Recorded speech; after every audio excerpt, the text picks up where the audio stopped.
श्री कृष्ण गोविंद हरे मुरारी, हे नाथ नारायण वासुदेवा। हे नाथ नारायण वासुदेव, हे नाथ नारायण वासुदेवा। हे नाथ नारायण वासुदेवा, हे नाथ नारायण वासुदेवा। हरिओम प्रभु जी। बहुत दिनों के बाद एक बार फिर आपके साथ संवाद, आपके मन की बात और हमारे मन की बात। प्रभु जी, नेट की सुविधा न होने की वजह से एक लंबे समय से हम आपसे संवाद नहीं कर सके। इस बीच में पर्व आए, उत्सव आए, सब पर वीडियो बनाने की कोशिश की, लेकिन आप तक नहीं पहुंच पाए।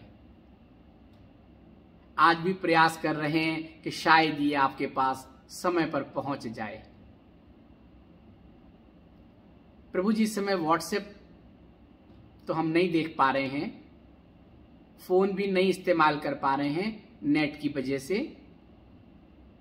आपके कमेंट्स भी कम ही देख पा रहे हैं, लेकिन रात में जब थोड़ा सा आता है तो एक बार मेल चेक करते हैं तो मेल आपके हम देख पा रहे हैं।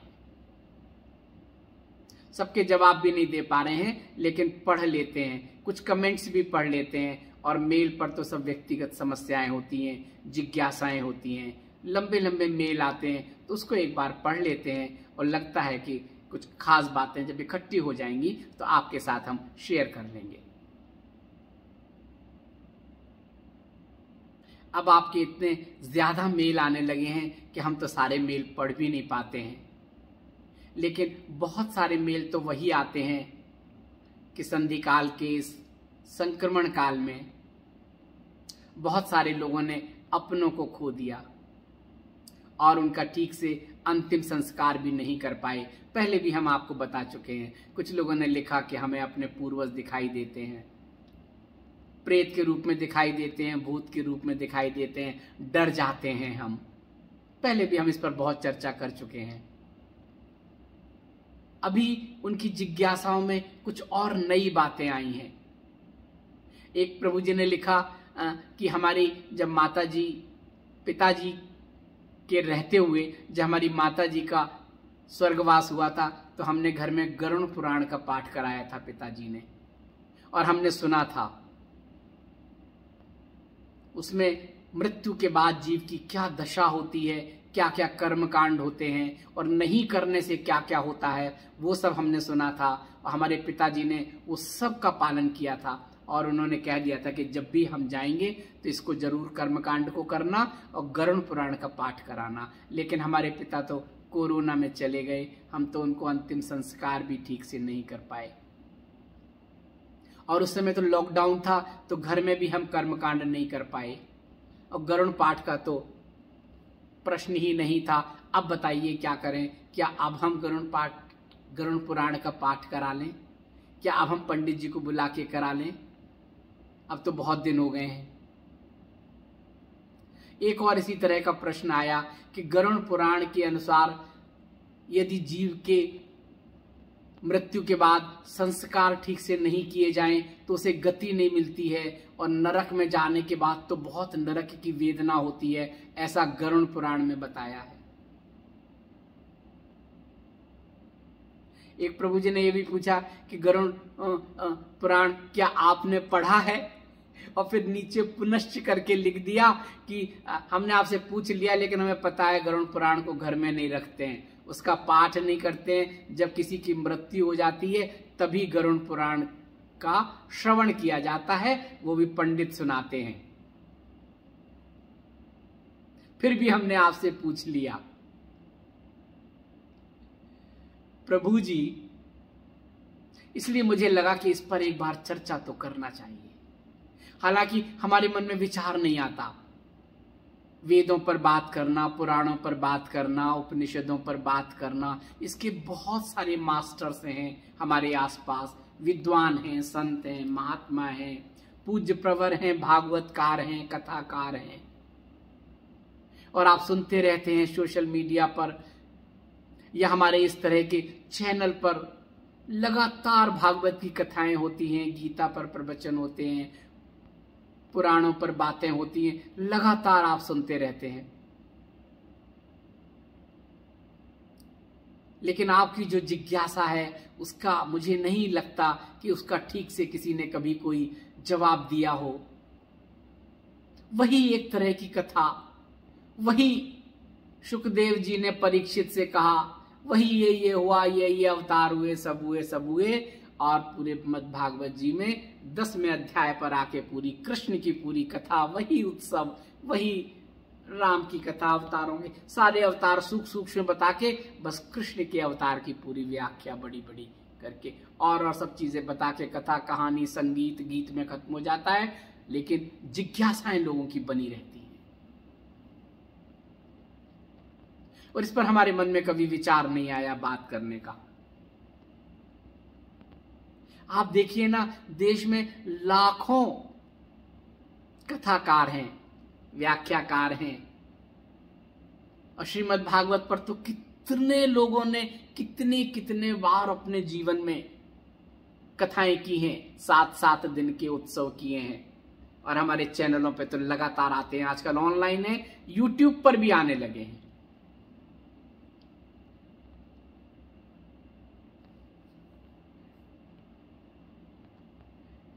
ऐसे पहले भी एक बार प्रश्न आया था कि श्रीमद् भागवत पुराण है, ये तो व्यास जी ने लिखा है, व्यास जी ने तो और भी पुराण लिखे हैं, उन पुराणों पर चर्चा क्यों नहीं होती, श्रीमद् भागवत पर ही चर्चा क्यों होती है।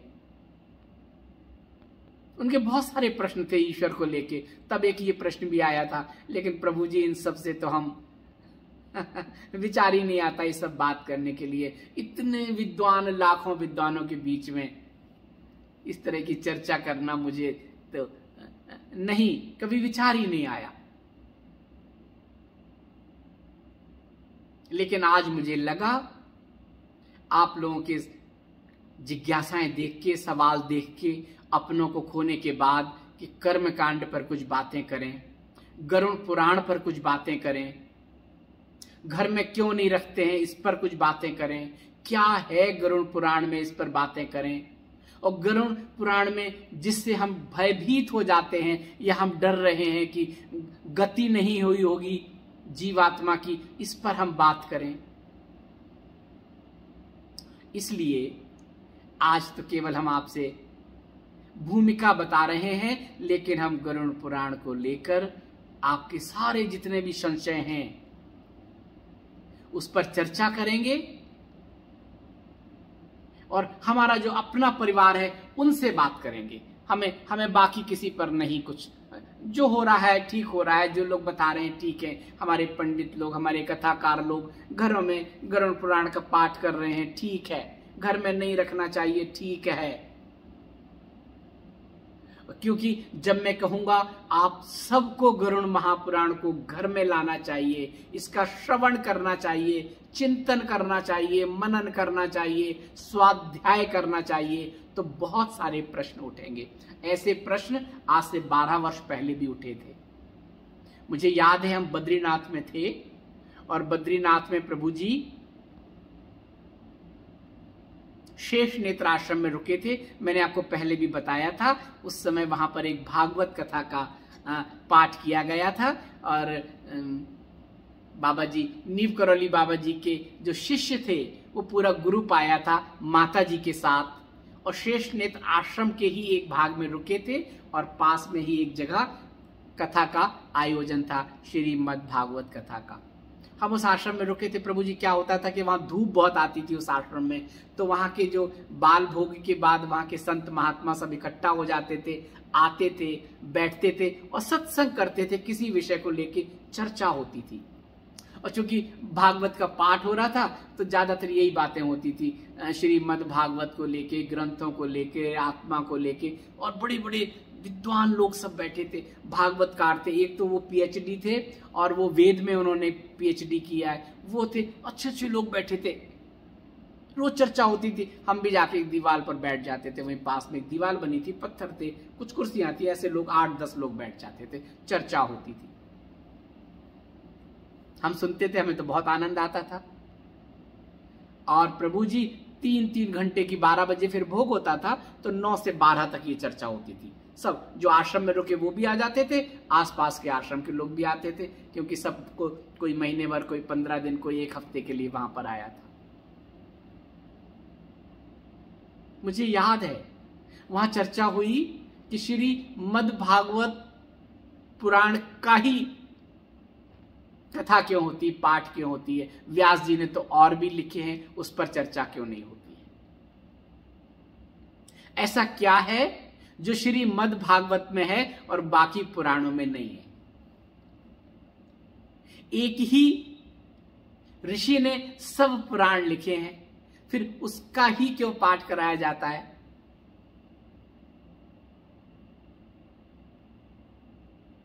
और आजकल तो बाल व्यास 10-12 वर्ष के भी लोग श्रीमद् भागवत की पाठ करते हैं, कथाएं करते हैं, हम लोग बुलाते हैं, उनका आयोजन होते हैं। 10-12 वर्ष से लेके 80 वर्ष तक के विद्वान, अब वहां चर्चा हो रही थी और पुराणों का पाठ क्यों नहीं करते। जो वेद शास्त्री थे, उन्होंने एक भागवतकार जी उनसे पूछ लिया, अच्छा आप बताओ जरा 18 पुराणों के नाम बताओ, और ये बताओ सबसे पहले कौन सा लिखा गया और सबसे बाद में कौन सा लिखा गया। उन्होंने कहा, व्यास जी ने 17 पुराण लिखने के बाद कहा कि इतना सब कुछ मैंने लिख दिया, लेकिन अभी मेरा मन नहीं भरा। कली काल में जो स्थिति होगी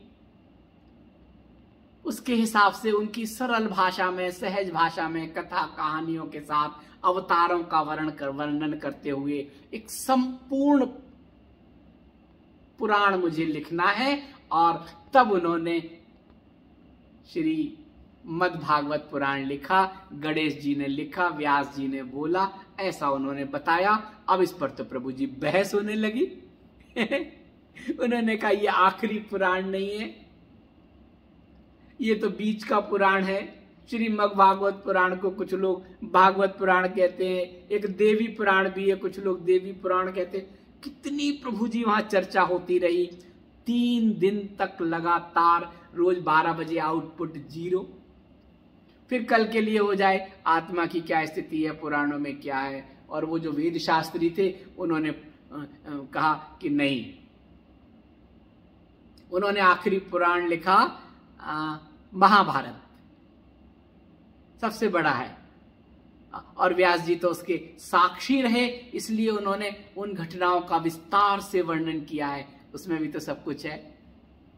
हर पुराण में तो अवतारों का वर्णन है, कृष्ण की कथाएं भी हैं, और प्रभु जी सब अपने अपने हिसाब से चर्चा करते रहे। जो भागवतकार थे बोले कि मैं अपने इस छोटे से जीवन में 25 से अधिक बार कथा कर चुका हूं और पूरे देश में कर चुका हूं। आप मेरी कथा सुनिए। और प्रभु जी वेद शास्त्री, एक भागवतकार, एक पुजारी जी, सब आपस में वही उलझे रहे पुराणों को लेके। कौन सा पुराण पहले लिखा गया, कौन सा पुराण बाद में लिखा गया। गरुड़ पुराण की भी चर्चा आई।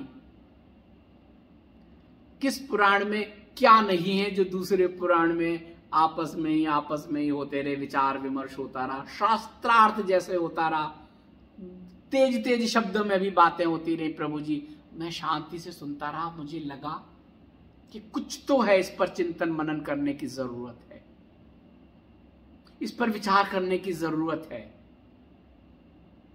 जो वेद वाले शास्त्री से उन्होंने कहा, आप लोगों की वजह से पुराण के क्या क्या है लोगों तक पहुंच ही नहीं पा रहा है। सिर्फ मद् भागवत की बातें करते हैं, कथाएं कर लेते हैं, कहानियां सुना लेते हैं, संगीत कर लेते हैं, और पूरे उसको आपने कुछ लोगों तक, कुछ अवतारों तक सीमित कर दिया है। बाकी चीजों को तो आप लोग शॉर्ट में करके खत्म कर देते हैं। ज्यादातर समय 7 दिनों में 10वें और 9वें अध्याय में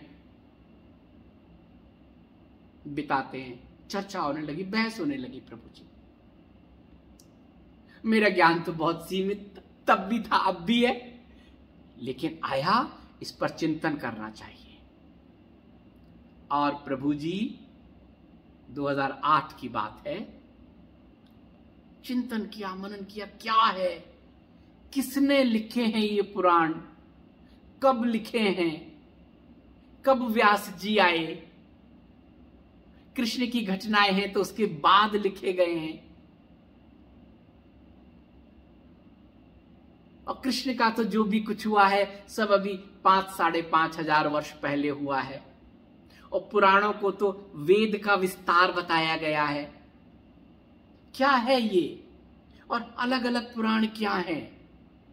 अब प्रभु जी मैं अगर पढ़ना शुरू करूं तो मुझे तो पूरा जीवन लग जाएगा एक का भी अध्ययन करने में, स्वाध्याय करने में। लेकिन कुछ प्रश्न दिमाग में हो गए, क्या है ये। और उसके बाद तो मेरा तो संत महात्माओं से मिलना, जाना, आना, अब मेरे ये प्रश्न भी शामिल हो गए मेरी जिज्ञासाओं में। ये क्या है, वेद क्या है, पुराण क्या है, वेद व्यास जी क्या है, कब हुए, कैसे हुए, क्या कहानियां हैं, क्या है। श्रीमद् भागवत का ही पाठ क्यों करते हैं, और गरुड़ पुराण की जो बातें हो रही हैं घर में क्यों नहीं रखते हैं। और अभी जब आपका मेल आया तो वो सब मेरा कुछ जो था सबकॉन्शियस में ना, सब बाहर आ गया चिंतन में। संत महात्माओं से जो जिज्ञासा करते थे, वो जो बताते थे, सीधे से सूत्र निकालकर उनसे जिज्ञासा करते थे, और वो जो बताते थे उसमें सूत्र निकलते थे। फिर थोड़ा थोड़ा थोड़ा पढ़ भी लेते थे, कभी कभी जो समझ में नहीं आता था कुछ तो उसको जरा देख लेते थे, कहाँ क्या है, क्या लिखा गया है, क्या है। थोड़ा थोड़ा पढ़ा भी, लेकिन सुना ज्यादा। हमारे वेद पुराण तो सब यही तो है ना, श्रुति स्मृति तो है ही। श्रुति का मतलब कि एक ने दूसरे से कहा, स्मृति किसी ने उसको याद करके लिखा। तो आपके इन जिज्ञासाओं पर, इन प्रश्नों पर मेरा कभी विचार नहीं हुआ इस पर बात करने के लिए। मैं बहुत विनम्र निवेदन कर रहा हूं, मेरा किसी पर टीका टिप्पणी करने का कोई विचार नहीं है। मेरा किसी भी हमारे सनातनी परंपरा के किसी भी वेद पुराण उपनिषद पर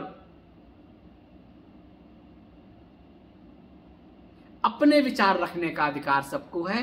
तो मुझे लगा आपकी जिज्ञासा है, आप हमारे परिवार के लोग हैं, आप सनातनी परंपरा से जुड़े हैं, आपको जानना चाहिए है क्या। बहुत लोगों ने पढ़े होंगे, वेद का भी बहुत लोगों ने पाठ किया होगा, मेरे पास आते हैं। शंकराचार्य की परंपरा से भी लोग जुड़े हैं, वो भी मुझे कभी कभी अपनी मेल में बताते हैं कि वो क्या क्या करते हैं। श्री भागवत के बारे में बताते हैं। और एक प्रभु जी हैं, उन्होंने तो बताया कि मैं आपके वीडियो देखता हूं, मुझे बहुत आनंद आता है, लेकिन मैं भागवत की कथा कहता हूं, कभी कभी मैं आपके एकाध सूत्र का वहां विस्तार कर देता हूं। अभी प्रभु जी लगा कि हम अपने परिवार की तरह इस पे बातें कर लेंगे और गरुड़ महापुराण से बात करेंगे। क्यों इसे घर में नहीं रखना चाहिए, क्यों रखना चाहिए, क्या है वेद व्यास जी, कब आए इस धरती पर, कैसे उन्होंने वेद की रचनाएं की। वो तो अभी उनका तो 5,000 साल पहले तो उनका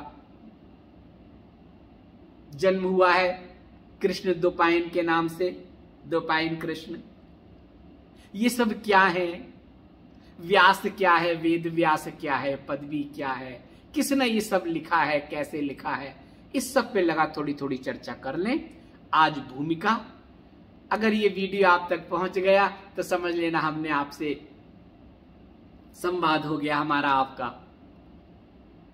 लेकिन मुझे लग रहा है आप सबको ज्ञान है, हमारे परिवार में जो भी लोग जुड़े हैं ना, सनातनी परंपरा के हैं सभी, चाहे वो भक्ति में हो, चाहे कर्म में हो, चाहे ध्यान में हो, चाहे योग में हो, सबने श्रीमद् भागवत का पाठ सुना होगा, पढ़ा होगा, चिंतन किया होगा, वेद पढ़े होंगे, पुराण पढ़े होंगे, उपनिषद पढ़े होंगे। कुछ लोग तो हमारे साउथ के लोग ऐसे हैं जिन्होंने लगातार क्लासेस की हैं, विद्वानों ने उनको बताया है। शंकराचार्य परंपरा के हिसाब से उन्होंने उस सब का भी विस्तार किया, उपनिषदों का चिंतन किया है, मनन किया है। एक प्रभु जी ने बताया था कठोपनिषद का लगातार कर रहे हैं, स्वाध्याय कर रहे हैं।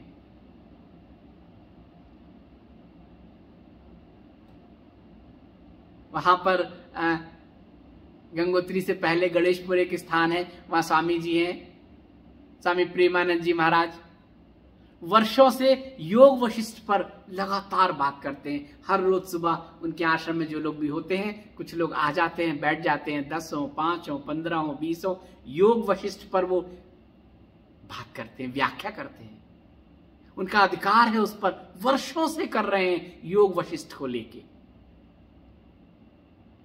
मतलब ये जो भी शास्त्र हैं, पुराण हैं, वेद हैं, उसका चिंतन मनन जितना करेंगे उतनी गहराई में जाते जाएंगे, सूत्र मिलते जाएंगे। और जो व्याख्याकार होते हैं वो हर बार कुछ नया बताते हैं, कुछ नई चीज निकल के आनी चाहिए। वो कहते हैं कि हर साल में योग वशिष्ठ शुरू करता हूं, जब तक चले, 1 वर्ष, 2 वर्ष, 1 महीना, 2 महीने, 10 महीने, पूरा योग वशिष्ठ खत्म होता है, फिर नया शुरू कर देते हैं। हर उसमें कुछ ना कुछ नया होता है। ये नहीं है कि हमने श्री भागवत का पाठ किया, हमने जाके 25 कर लिए, 50 कर लिए, लेकिन वही शुरू, वही खत्म, वही कथाएं, वही सब चीज पूरा सुना दिया, 7 दिन के अंदर खत्म कर दिया। इस पर प्रश्न है। तो प्रभु जी कल हम लोग बातें करेंगे इन्हीं में से किसी भी विषय पर, चाहे वेद व्यास जी से शुरू कर देंगे, चाहे गरुड़ पुराण से शुरू कर देंगे, चाहे शुरू से कर देंगे। क्या है ये? आप सब जानते होंगे। आप कहेंगे तो हम सब जानते हैं। आप कहेंगे हमने तो सब पढ़ा हुआ है। नहीं पढ़ा है तो कहेंगे सुना हुआ है। आप लोग कहेंगे हमने तो बहुत सारी भागवत कथाएं सुनी है। नहीं है तो हमने टीवी पर बहुत सारी देखी हैं। सब ठीक है, लेकिन कुछ तो चाहिए ना आपसे बातें करने के लिए। और ये इसलिए कि पता नहीं ये आप तक पहुंचे ना पहुंचे, जब आएगा तब पहुंचेंगे तो एक हो तो जाएगा ना कि 2-4 वीडियो में, पार्ट में इस तरह की बातें कर लेंगे। आपको हो सकता है और क्लैरिटी आ जाए। जितने भी ज्ञानी हैं हो सकता है उन्हें थोड़ी और क्लैरिटी आ जाए, और जिन लोगों ने पूछा है हो सकता है उनकी जिज्ञासाएं शांत हो जाएं।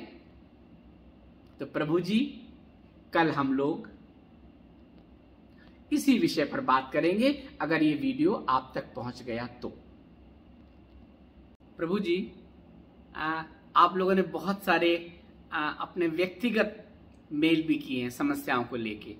प्रभु जी जब आपकी समस्याओं को लेके मेल आते हैं और हम पढ़ते हैं तो रात्रि चिंतन में सब बाबा जी को फॉरवर्ड कर देते हैं और श्री बाबा जी को आप सबकी अर्जी लगा देते हैं, प्रार्थना करते हैं। रात्रि चिंतन की प्रार्थना में आपको शामिल भी करते हैं और कहते हैं बाबा जी जो हिताय सो करो सहाय, जो उनके हित में हो वैसी सहायता करो, मार्गदर्शन करो।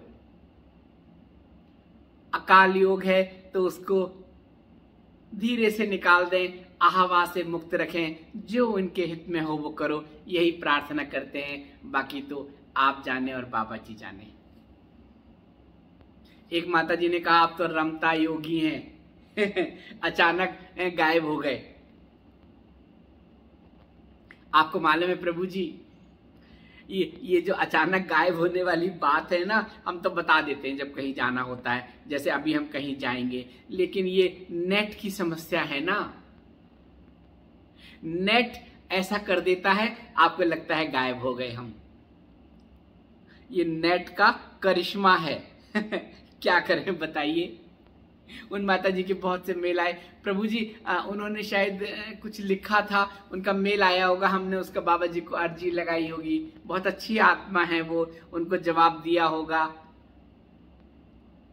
लेकिन हमारे मेल आते हैं ना, डिलीट हो जाते हैं दोबारा। पता जी हम प्रभु जी बहुत कम पढ़ पाते हैं। कई बार तो ऐसा होता है कि मेल आए, हमने जवाब दिया और डिलीट हो गया तो आप बहुत ज्यादा जवाब की अपेक्षा ना किया करें। एक माता जी तो बहुत अच्छी है, उनका बड़ा प्रेम है, वो कविताएं लिखती हैं, छोटी छोटी सी 4 लाइनें। उनका जो मैसेज आता है ऐसा लगता है काव्यात्मक भाषा में ऐसा प्रेम है आप सबका, प्रभु जी क्या करें। गुरु पूर्णिमा आ रही है, प्रभु जी ने लिखा गुरु पूर्णिमा आ रही है, कुछ बताइए उस दिन कुछ हो जाए कुछ बता दें, कुछ दीक्षा एक वाली ऐसी कोई बातें लिखी है। प्रभु जी गुरु पूर्णिमा आ रही है, अगर नेट ठीक रहा तो गुरु की महिमा पर हम लोग चर्चा कर लेंगे। बाकी तो हम और आप तो प्रभु जी मित्रवत एक दूसरे से जुड़े रहें। आप तो हृदय में विराजित हैं प्रभु जी, जो हृदय में विराजित हों, एक दूसरे के इसी तरह से एक ही नाव में सवार हों।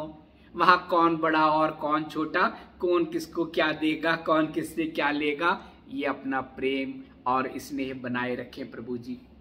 यही हमारे लिए बहुत है प्रभु जी। बहुत आप लोगों के बहुत सारे प्रश्न आते हैं। कुछ लोगों ने प्रभु जी ध्यान के बारे में कुछ बातें की हैं, तो मुझे लगा कभी होगा तो बताएंगे। ध्यान तो करने की चीज नहीं, ध्यान तो घटता है। शुरू में ध्यान के लिए कोई आधार चाहिए, कोई उपकरण चाहिए। भक्ति के लिए एक आधार चाहिए, विग्रह चाहिए, स्वरूप चाहिए, और उसके बाद तो वो अपने आप घटता है। एक प्रभु जी ने लिखा कि रात में क्या सोते समय लेटे लेटे ध्यान हो सकता है? बिल्कुल हो सकता है प्रभु जी। लेटे बैठे, उठते बैठते खो जाए ध्यान। लेटे हैं, किसी को पता ही नहीं चले, ध्यान का मतलब ही ये है। लेटे हैं, लेटते लेटते बस खो जाइए अपने श्वासों पर। अगर कुछ कर रहे हैं तो करिए, नहीं तो अपने श्वासों का ध्यान करिए, चिंतन करिए, श्वासों का आते जाते महसूस करिए, लयबद्ध हो जाइए। किसी को क्या पता आप क्या कर रहे हैं, आंख बंद करें, ध्यान में खो जाएं और सो जाएं। एक प्रभु जी ने पूछा कि नाम करते हैं ना, तो उच्चारण कभी कभी गलत हो जाता है, प्रयत्न करने पर भी ठीक नहीं होता। प्रभु जी प्रयत्न थोड़ी करना होता है नाम लेते समय। नाम तो श्वास में, श्वास प्रश्वास में लय हो जाता है नाम। फिर क्या उच्चारण, क्या उसका शुरू में होता है कि हम नाम को या चालीसा को या स्तुति को देखें, पढ़ें, बोलें, श्रवण करें। बाद में कोई जरूरत नहीं होती है। किसी दिन हम आपसे बातें करेंगे, एक दिन मुझे करना है, नाम पर बात करना है, माला पर बात करना है। जब नाम और माला पे बात करेंगे ना, तब बताएंगे। लेकिन कोई बात नहीं, उच्चारण गलत हो रहा है, आप प्रयत्न करें बार बार तो आपका ध्यान बट गया ना। नाम तो स्वाभाविक रूप से स्वतः ही निकलना चाहिए। जो हो रहा है करते रहिए, कोई चिंता ना करें। कुछ विशेष पाठ के लिए लोगों ने कहा कि जोर से करना चाहिए, ये ध्वनि में करना चाहिए मनन। प्रभु जी मानसिक जाप, ये जो बोलते हैं ना, उससे कहीं ज्यादा ठीक होता है। कुछ मंत्र कुछ ऐसे होते हैं जिन्हें हमें स्वर में करते हैं। हम जब स्वर में करते हैं, हमारी शब्द ब्रह्म है जाते हैं, और कुछ प्रकृति के कुछ पॉइंट्स हैं, उनसे करके वापस आते हैं हम तक। जब हम मानसिक जाप करते हैं तो अंदर जाते हैं, अंदर से वापस होते हैं, इनर लेयर स्ट्रांग करते हैं। जोर से बोलते हैं, आउटर लेयर स्ट्रांग करते हैं। लेकिन मानसिक जाप कर रहे हैं और अच्छी बात है, किसी को पता ही नहीं आप क्या कर रहे हैं। अभ्यास के लिए बाहर करिए, फिर अंदर आ जाइए। आखिर में तो अंदर ही आना है हम सबको। बहुत सारे मेल आए। एक बार हमने एक वीडियो बनाया था ना, और आप लोगों से कहा आत्मचिंतन कीजिए, आउटपुट देखिए। जो भी आप कर रहे हैं, जिस भाव में कर रहे हैं, कुछ ना कुछ तो आउटपुट होना चाहिए, कुछ ना कुछ तो अनुभूति होना चाहिए। अगर नहीं है, इसका मतलब रास्ता इधर नहीं, रास्ता इधर है। उसी में सुधार करिए, उसी में कुछ करिए और उसको ठीक करिए। बहुत सारे मेल आए, लोगों ने आत्मचिंतन किया, अपनी अनुभूतियां शेयर की, कुछ प्रश्न भी पूछे।